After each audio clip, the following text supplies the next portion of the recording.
The Phantom Hitchhiker.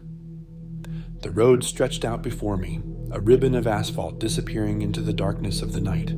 My headlights cut through the blackness, revealing nothing but an endless expanse of empty highway. I had been driving for hours, the monotony of the road lulling me into a false sense of security.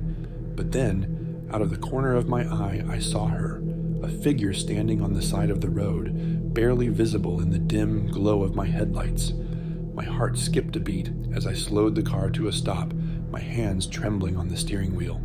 She was young, maybe in her 20s, with long dark hair that billowed around her like a cloak, but it was her eyes that sent a shiver down my spine, empty, devoid of any emotion or humanity.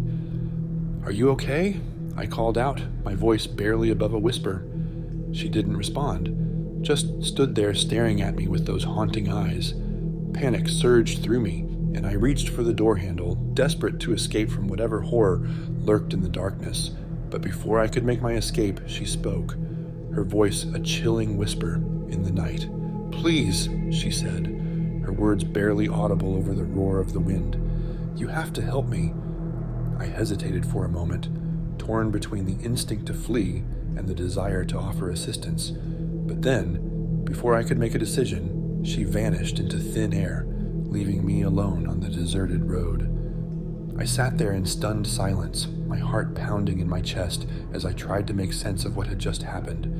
Had it all been a hallucination, a trick of the mind brought on by exhaustion and fear?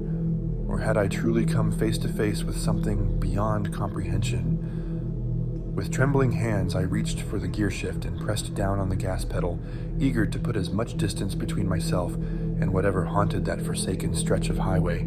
But no matter how fast I drove, I couldn't shake the feeling that she was still out there, watching, waiting.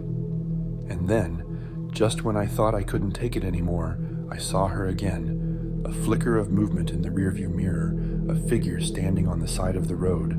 My blood ran cold as I realized with a sinking feeling in the pit of my stomach that it was her, the Phantom Hitchhiker, back to claim her next victim. And as she began to walk towards the car once more, I knew that I was in for a night of terror, unlike anything I had ever experienced before.